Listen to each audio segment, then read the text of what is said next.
I sat down with a gentleman today to admit him to our services. The gentleman said, "I'm sorry if I'm not a good host.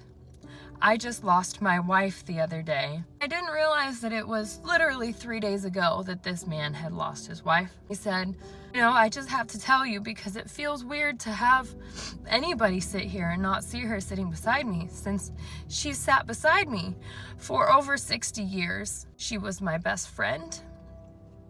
And before she was my best friend, we were friends. We had known each other since high school, and she was always a good friend then. And now I don't have her anymore. And I don't know what to do without my best friend." And I just have no idea what to say to something like that, because what a beautiful sentiment to think of someone as your best friend and to have them gone, to love someone for so long and have them gone. I'd love to know what you guys say to patients in those times, because I still haven't found the words. Nothing really seems right other than just hugging a patient when they've lost their person.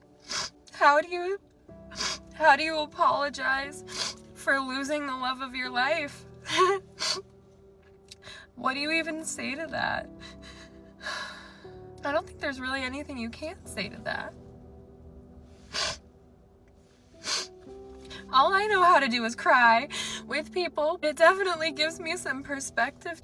I wish that there was something that I could say that would just make everything better. And I know that there's absolutely nothing I could say that would.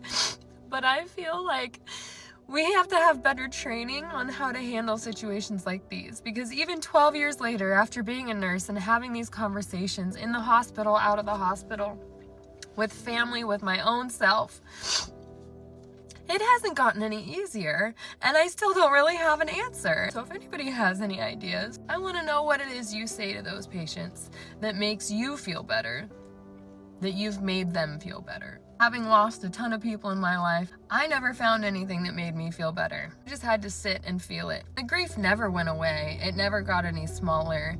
My capacity to handle it just got bigger.